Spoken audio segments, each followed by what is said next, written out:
Howdy guys, welcome to the vlog. It's been a while since I have made a vlog for you guys. I've literally been trying to make this for the entire month of December, and December has been a very busy month in a really beautiful way, which I will be sharing more about here shortly. So I have two things I'm going to be telling you about in this video. Number one is the house update, what's going on with the Bond family's house project.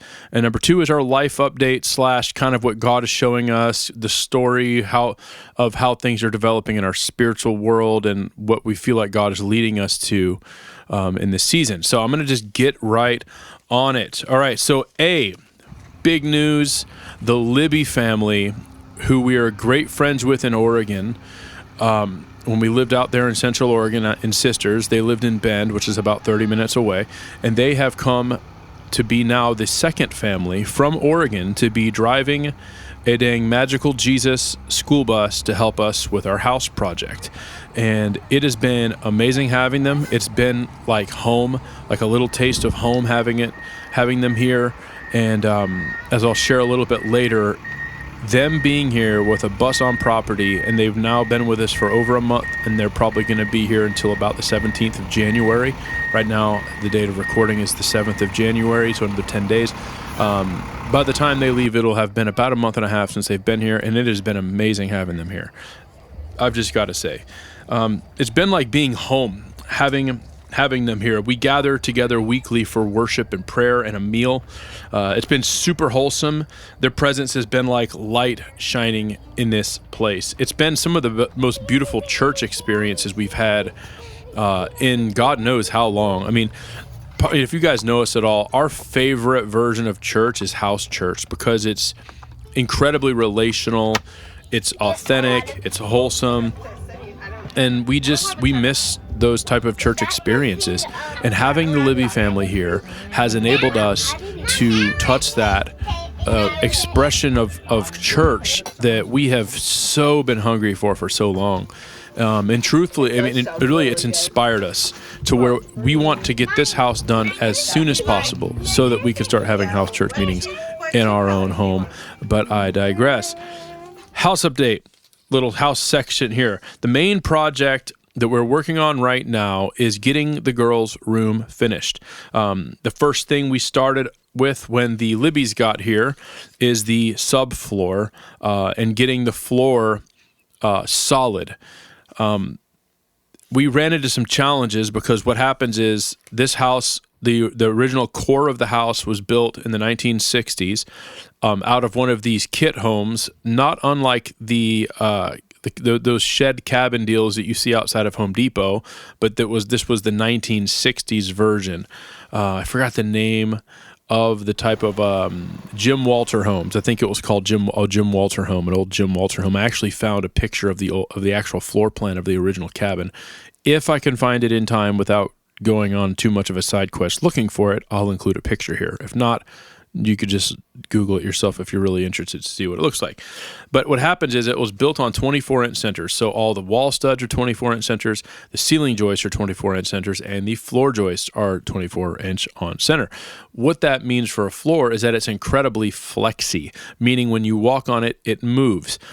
Add to that the fact that there is significant termite damage in the floor, which the previous owners definitely didn't bondo over and paint to hide from us. That sure didn't happen. But anyway, I'm not going there. I'm staying positive. And so, needless to say, in order to get this floor into a state that we feel good building on top of, we needed some work done to it, and what was required is to address the 24-inch on center problem. And so Matt Libby, God bless that man. Somebody buy that man a beer or a coffee or whatever it is you feel like buying that dude. Somebody bless that fella. That dude crawled under my house, God bless him, for 2 straight work days. And he installed floor joists in between the 24-inch centers, making it 12-inch on center, meaning the floor is incredibly rigid now. And so that, coupled with, we also added 3/4-inch OSB subfloor to the top, which is another layer of rigidity, because 3/4 inch subfloor is pretty rigid. And so between the new framing that he put in and the OSB subfloor we put up top, we have got the most solid floor of the entire house now in the girls' room. And so thank you, Libby's, for the help once again. And so going back to kind of family update, this time having the Libby's here has been really impactful on us. Just the time that they've been here. And we've been spending time on their bus. Eric and I will go onto their bus, and we'll have times where we pray through things, and they'll pray with us, and they'll talk through things. And it's been really helpful to have somebody process these last however many years it's been since we've been in this house. This thing has taken way too long. And frankly, it's been the most traumatic thing and the most disappointing thing I've ever done. It's been the hardest thing I've ever done. It's been the most demoralizing thing I've ever done in my life. And there's a lot of need to hear from God in that. And us going onto the bus and spending time with him and praying, it's been shining light on our situation, which means where there was no clarity, now there's suddenly just great clarity. And it's been a huge blessing. And so I don't want to spend too long on any one point, but during our prayer time, God showed us where he was in all of this. So being that the house was as much of a mess as it has been, the question is, God, where in the heck were you when I needed your leadership before buying this house? Like, where were you? And you know what? He showed me. He showed me that he was the one who was pointing out all the problems that we chose to ignore because we believed in. We were coming from a worldview of scarcity rather than enough. Our trust wasn't in Jesus. Our trust was in our pre-approval letter, okay? Our belief was that we had this narrow passage that we had to fit everything through, and that forced us to make some decisions that were less than ideal, which put us in this current situation, which is not over, which is not outside the span of redemption, which is going to sing the praises of God, and this place will be beautiful, even though it's pretty clear God was trying to tell us this was not the right move. We decided not to trust him, and we proceeded anyway, but now we get to see his grace unfold, and we get to see him make beauty from ashes. We get to see him work all things together for our good, in spite of the fact that we could have made a better choice. But I digress. Back to the dang house thing. And so the next thing we did is there are old windows on the house. We got a window from Habitat from Humanity back when the Schaefers were here.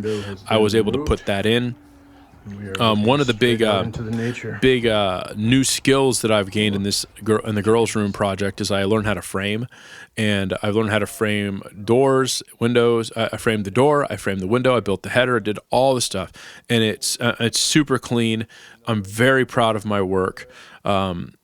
I've been talking with the contractors and just different friends of mine who are in the construction trades to inform my process on how to go about doing all of these new projects, to make sure that I properly flash and waterproof the windows, to make sure I seal up the hole that I made from the outside so that water doesn't penetrate and cause rotten problems, all of this stuff. And it was really awesome.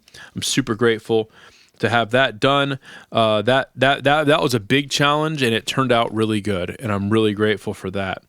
And so one of the big deals that we have been going through with Eric and I is that this whole process of living in this house has left us really feeling like we don't even have the purpose of why we're on the planet. Like, what is the purpose for us even being here? What's the purpose of me being on the earth, et cetera, et cetera, et cetera? Well, we started to pray through all of that, and we started to get some really powerful questions through Eric and I praying and conversing.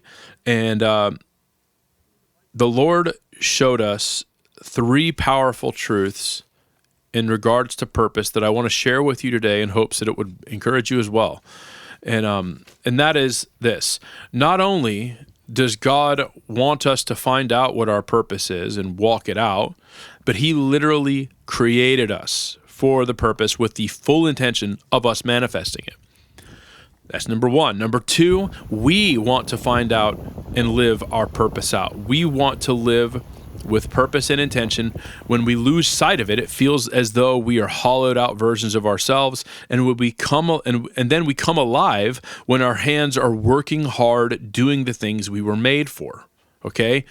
Number 3, There are people who will be impacted by the fruit of us walking out our calling and our purpose, that are praying to God that we walk out our purpose the same way every deliverer's day of manifestation was preceded by a people's cry for deliverance. So, number one, God wants us to walk out our purpose. Number two, we want to walk out our purpose. And number three, the people we are called to serve want us to walk out our purpose. And the same is true for each and every one of you watching this video or listening to this recording. So be encouraged with that. Back to the construction project. The next step is installation. This step was an itchy one, and I was helping get it underway, but I took a break to make this video. As I'm recording this, Matt is in the girls' room putting insulation in and doing some of the last minute framing that I forgot to do regarding putting an AC vent in. I forgot to frame part of it out, and he's just getting that thing done. Last minute for the family. It'll be installed by the end of the day, and then it's time for drywall. And so I wrote the script out for this before some things had transpired. But the bottom line is that insulation, I'd say that job is 80% done. I probably need to spend another hour on it tomorrow, and then we're ready for drywall. And if you know anything about construction, drywall is a massive milestone. It's a milestone to where the room starts to feel like a room, and it starts to transition from feeling like a construction site to starting to feel like a room somebody's actually going to live in. It's a very, very encouraging step. But to get to that milestone, guys, I'm just going to unashamedly talk to you right now about this. We need your help to get here. So far, we have been working on donations that people have given for materials. The Libby's have given us a donation for materials to where there's been a budget to where we can go to Home Depot and buy whatever we needed in order to continue to work. That material donation it's starting to come to the end. I think we might have enough money left in the fund for like 5 pieces of drywall or something, and we need quite a bit more than that with paint. But drywall is the next big push. Okay, and so that'll include buying the drywall itself, buying the mud, buying the tape, buying the corner bead, and just when you do drywall, you run into expenses, buying some screws, whatever. I have a lot of screws. I have a lot of those materials, and honestly, I've hung enough drywall in this house to where I'm getting pretty fast at it, and I'm getting pretty good at it. And so I have a feeling that once we get to drywall stage, by the grace of God, we are going to blow through this thing. About $650 would get it done would get it through the drywall phase. There's going to be more phases after that. Okay, so we're going to have paint, flooring, and then we're going to have to put in a door, and then we have to build a closet. So there's quite a bit, but we're not going to do the closet build out right away. We're going to put in the closet. There's going to be a hanging rod in it, but eventually I'm going to install shelves and built-ins and stuff. But that's and I have a lot of the wood for that already. So that's not. I don't necessarily need materials for the closet build out. I have that. The door is going to be $200 and change. The flooring is going to we're going to do sheet vinyl to start, so that's $150.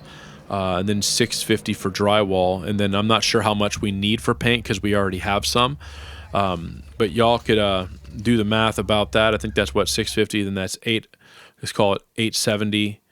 You know what? Let's just call it $1,000, and then I know for sure I'll have everything I need in order to keep going. And I've got a parting word for you, okay? And I'll leave you with this. I'll leave you with what I've learned about purpose in this last little bit, and particularly the purpose for our property. It's become clear to me that my purpose is, at least a big part of my purpose, is to create space for people to feel safe, to be the most restful and authentic versions of themselves, to create space for people to hear God's voice and live the kind of life that He made them for. Whether it's through leading worship, writing, producing music, making videos, or building space for my family to live, or any other thing that might be along those lines, I'm called to create space for people to live and prosper as God created them by hearing His voice and experiencing His presence in the fruit of His kingdom. This is what I was made to do. Having the Libby's here has shed some light on what I think we are supposed to do with our property.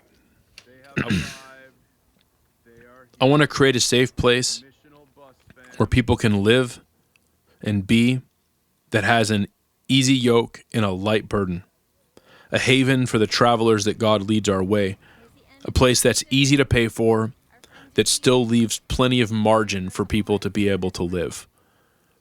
There's a lot more to say about this, but I'll leave you with that. What I see here is God giving us a place where we can provide a graceful place for people to live and visit and be. At some point, there's going to be a studio built here. At some point, there's going to be multiple dwellings where people can come and live here, rent long-term or short-term. Eventually, there's going to be an RV hookup, full RV hookup, so that people can just come and be here. Because I want to be grace to people, because throughout my life, people have been grace to me. People have let us stay. People have let us live on their properties when we were in transition, when we were in an RV. That grace has been extended to us during many, many seasons. And I want to continue to give that grace to other people.